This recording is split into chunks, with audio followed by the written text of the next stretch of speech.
Dungeon Basics. The newcomer evil should learn the basics of dungeon management.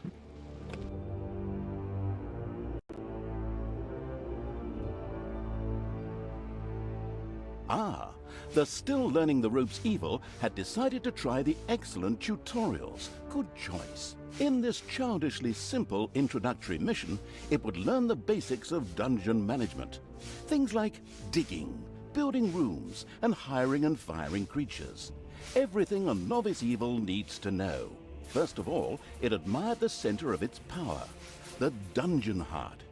This, if possible, should never be broken, as that would lead to an inglorious and permanent end to the definitely wanting to avoid this at all costs evil. Naturally, the most important resource for any evil genius was gold. One could make the best things out of the glittering metal, and nary a creature was going to let the absolute evil hire it and push it around without a coin or two.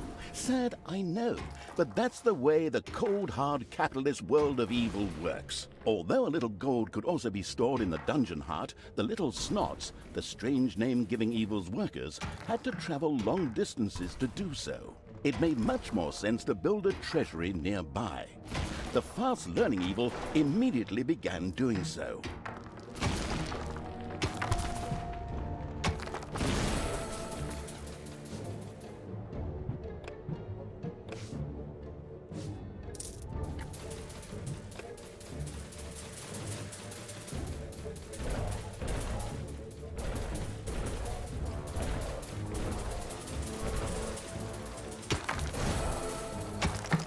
Sometimes the bored evil's little snots didn't work quickly enough. That was the time to give them a hearty slap with the hand of terror. Naturally, this had to be done immediately. The calculating evil threw a cagey glance at its population limits. These were divided into little snots and creatures. As opposed to creatures, little snots did not have to be hired separately, but were always, unfortunately, creatures were a little more demanding than the miserable little snots. A hideout would have to be researched before creatures such as goblins and orcs could be hired. As loyal as the little snots were, they were unable to fight and took to their heels in panicked flight at the first sight of an enemy. Sighing, the unscrupulous evil set about providing a hideout.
The army-craving evil had hired a creature which would from now on do its dirty work.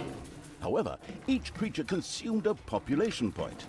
Fortunately, these could be increased just like the number of workers. Should it become necessary to recover a population point, the maliciously grinning evil could always use the egress located at its dungeon heart. Simply toss the creature onto it, a little pull of the lever, and oh whoops. Well, there it goes. These creatures were pretty spoiled. Not only did horde creatures demand their own bunks, they also wanted something to eat. Otherwise, they would soon refuse to do any work whatsoever and go on strike.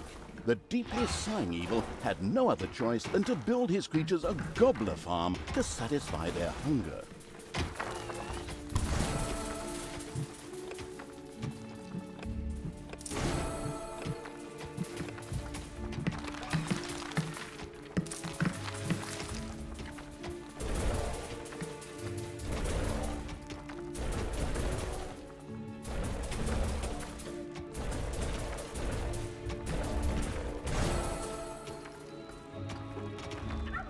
Excellent work.